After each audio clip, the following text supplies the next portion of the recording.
I'm Thomas from Meaningful Gigs, and welcome back to Heroes of the Creative Revolution. In this episode, I speak with Tim Gilligan about running DesignOps as a chief of staff. He talks about his transition to a design chief of staff, how his experience with ensemble immersive theater helps him with DesignOps, how he measures and fosters success, and much more.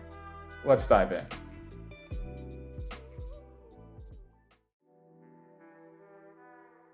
Hey Tim, thanks for coming on the show today. Really appreciate you being a guest with us. Let's just start simple. I'd love to hear more about you and your background. Sure. So I'm Tim Gilligan. I'm based in Brooklyn, New York. I work at Capital One as the chief of staff to the head of research and design operations. So a pretty broad remit. But I started my career in large-scale immersive theater on shows like Sleep No More, The Tenant, spent some time in UX and tech consulting, and then in recruiting, and then found my way into design operations.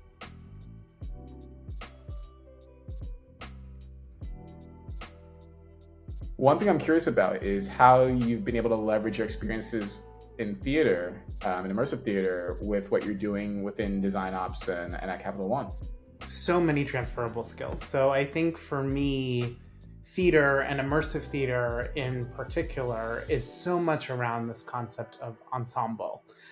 You really have to have trust within the entire team because often the piece might be taking place over 5 stories of a building. So you can't be in every room. So you have to trust the skill sets, the craft, and the care of each person that's in the room to really drive forward that ultimate goal. And I think that's really similar in corporate, right? Like leading a team, I'm not going to be in every meeting. I'm not going to be able to help shape every deck. And so having trust in the people that you hire and bring in and cultivate is super important. The other thing that I think is super exciting for me is the idea of community. Who are those folks who, when we come together, the sum of our parts are always better than what one individual could deliver.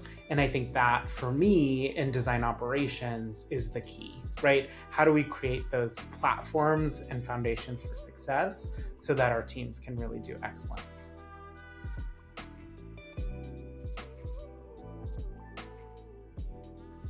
So now you're a design chief of staff. How has your DesignOps work changed from your previous roles to where you are now? Yeah, so for me, I think it's a question of focus, right? I think a lot of folks, or some folks, maybe not a lot, say that DesignOps is really a design craft where you're focusing on the design team, right? Instead of solving a product problem or a service challenge in design operations, your focus is the health, well-being, and success of the design team. So that's how I approached design operations, really with that people practice, portfolio orientation. Moving into a chief of staff role, it's really just shifting that focus from that core design team integrating with product and tech partners to the executive team. So maybe the challenge is not about a workflow for how we get a finalized design through product delivery. Maybe it's how do we budget and plan our team for the next 2 to 5 years. So I think it's similar skills, just a different perhaps level of zoom and focus.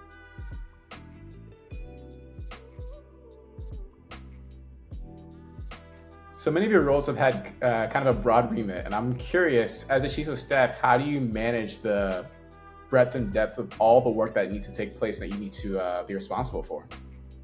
I think it's about prioritization, right? As a chief of staff, I have the fortune of being involved in many projects, many programs, and it's been great. I've been at Capital One for 6 years, so I've really been able to cultivate a community of colleagues across a number of functions: finance, tech, tools, risk, etc. And so for me, there are some areas where I can go super deep, but more often than not, it's my job to set a vision, or influence a vision, and then really trust the folks that we have on our team. And so building that trust, building that relationship is key, because there might be folks that I might talk to 4 times a year. And so making sure each one of those interactions is really rich and full, and we're building towards something together, I think is super important. So trust is super important, and communication, always for me, right? Like, we have to be talking with one another, and that might be through decks, that might be through emails. I'm sort of like always on some device, but really figuring out how to cultivate those connections, so the folks who are really going deep know they have access to me, so that things don't wait, and then I can dive in if I need to.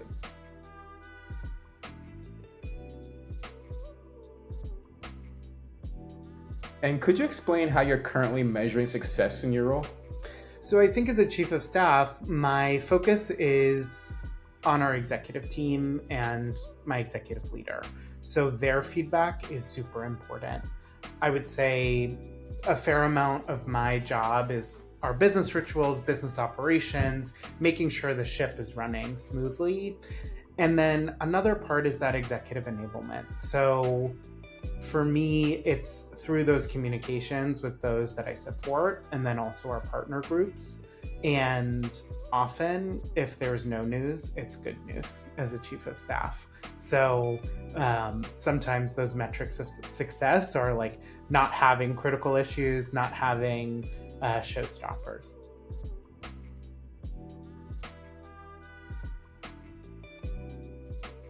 And now, could you walk us through a particularly big DesignOps challenge you've had in your career and how you were able to overcome it?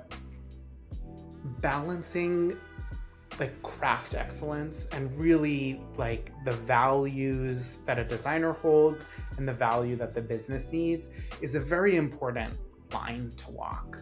And when I was a recruiter, right, I always use this metaphor of know what you care deeply about, know what your skills are, know what means fullness for you. And then ask that question of the job opportunity or the organization that you're interested in. And where those match, that's where like really tremendous outcomes can happen. And where that's dissonant, that's sometimes where it might not feel like the best fit. It might not feel like the greatest thing. And so for me, those moments in which I've been paired with like really complex challenges, or a communication with a client wasn't like super like direct, those have been really challenging for me, where I, early in my career spent a lot of time doing like large program delivery across multiple platforms all at once, and making sure all of the tech teams, at one point I think I was working with 15 tech teams working on the same project on 7 platforms, making sure we were sequencing everything in such a way that a change on Android didn't cascade to all of the other platforms and create delays, was probably for me one of the most emergent and like scary challenges that I had in my career. And the way through that was really communicating, understanding the workflows of our design partners, our tech partners, and the business. I was in a consultancy, so really understanding how to thread that needle helped us deliver on time. And for me, like, I was just sort of that liaison, dancing between what our designers needed to feel like they were delivering high quality experiences, what the business needed to deliver to market for like a big product launch, and then what our tech teams needed to make it ready and stable.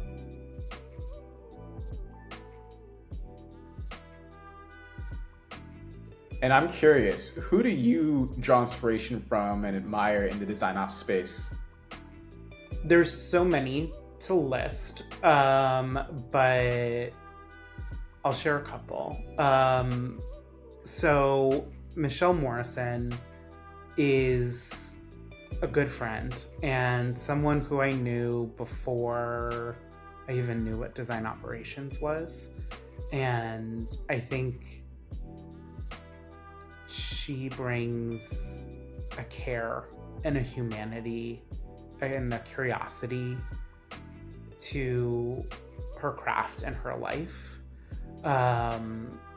She's also deeply invested in visual arts and kind of showed me the way to how to balance such a love for art and culture and the practice of design operations inside of corporations, and how to build a life in this career. So Michelle, thank you.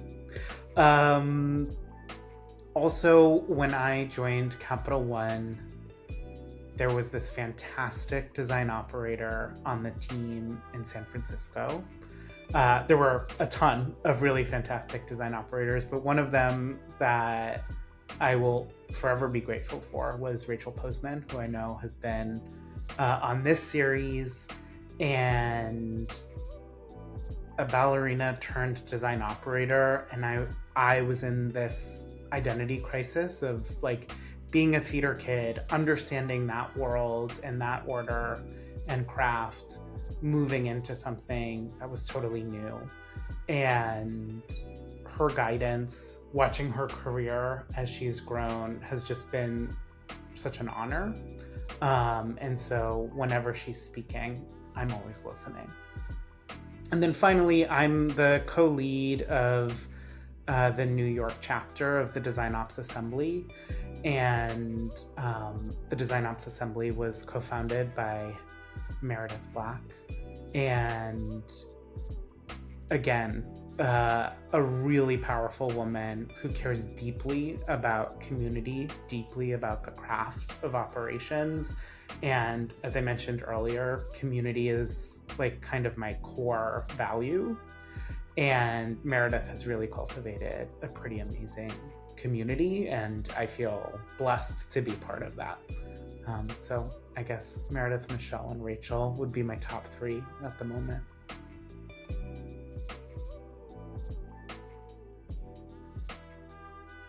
And that was my last question. Is there anything else that you wanted to say or plug here at the end? No, I don't think so. Thank you for watching. Thanks for being here. Thomas, thank you for spending some time on a Friday interviewing me. Really appreciate your time.